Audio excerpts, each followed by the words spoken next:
Welcome back, everyone. Back on July 10th, 1913, the tiny town of Furnace Creek, California, reached 57 degrees Celsius.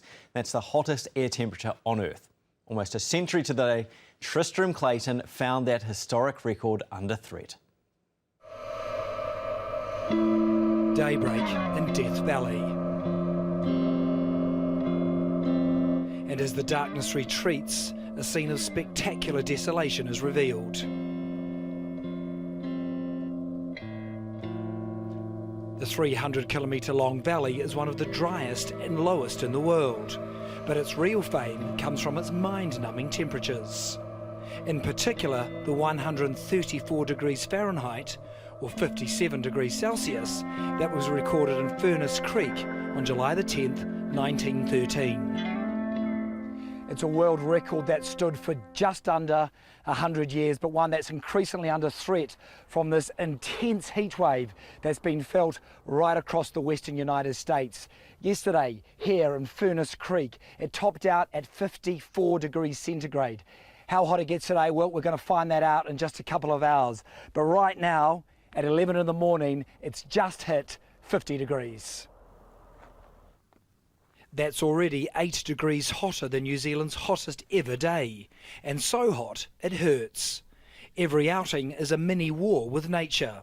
And if you don't prepare properly, the consequences could be fatal. I saw you putting up a sign there, heat kills. How serious is that message for your visitors? It's very serious, and people don't realize it because they've never experienced this kind of heat before. Heat stroke, heat exhaustion. Yeah, people can be flown out to the hospital on helicopters. Their body pretty much shuts down and functions stop working. With Cheryl's warning ringing in our ears and over 20 litres of water in our car, we head south to the Devil's Golf Course. Here, crystallised salt spires dot the landscape like an inland coral reef. For Wayne and Vicky Snyder from Ohio, being in Death Valley while it experiences some of its hottest weather in decades is a dream come true. Why come to Death Valley? Well, we wanted to come at the hottest temperatures we've ever been experienced to, and then also at the lowest elevation. So just to say we did it. I love it, but I wouldn't want to stay here very long. One 10-minute experience here is worth it, though. It really is. A little further down the road, things get even crazier. This is Badwater Basin, the lowest point in the Western Hemisphere and an incredible 85 metres below sea level. Why have you come here? It's the lowest place, I think, certainly in the United States, but I think in all of North America. It's hot. How are you guys surviving? We're doing okay. We had to put our shirts on top of our heads because we wanted to go really far out there, but your lungs start hurting. Yeah. We didn't know that you could actually have trouble breathing when it's really hot. Right. And it's the hottest place on Earth. How long were you out there, do you reckon? Probably 15 minutes. Yeah. You need to come back to the And you almost you start to see the cars in Oasis and you're like, can we make it there? Yeah. Not just in America, on Earth. It's the bloody hottest place on Earth ever recorded, 134, huh? How cool is that? At that point, we had to stop filming. Not only was the heat affecting us, it was also starting to create problems with our equipment. So we just had to stop filming at Badwater Basin. Basically our main camera, the P2, has basically given up the ghost. It sort of hit its maximum temperature and just shut down.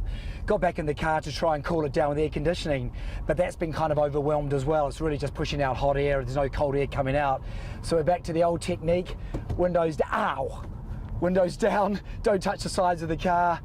Bit of breeze. Hopefully everything starts working again as we get a bit of air through the car.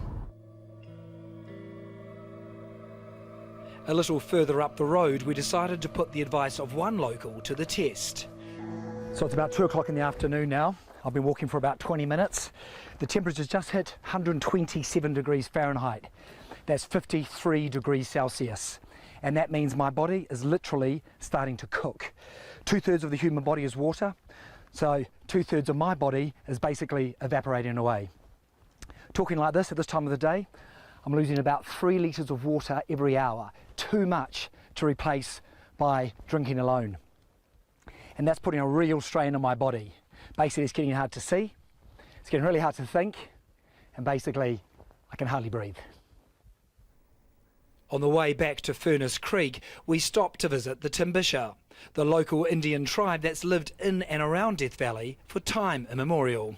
We've always maintained our connection with the valley here, with the land. Barbara Durham has lived in Death Valley, or Timbisha as her tribe calls it, for 53 years. She's seen people come and go, but for her, it'll always be home. And is it a hard life?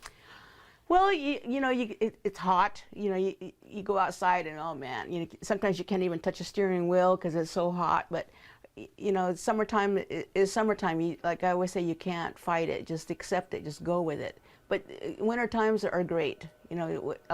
Come September, we're all, oh yeah, we made it through another summer. And then the winters are nice. Just go with it. It's good advice, but as we drove away, it became even harder to follow.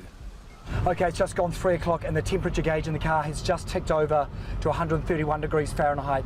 That is 55 degrees Celsius and only 2 degrees off the all-time world record, the hottest ever on record. Incredible to think that we are now experiencing temperatures that few human beings have ever felt in the history of our species. Kind of does your head in. So not quite the record we'd hoped for, but Death Valley, Timbisha, still had one more trick up its sleeve.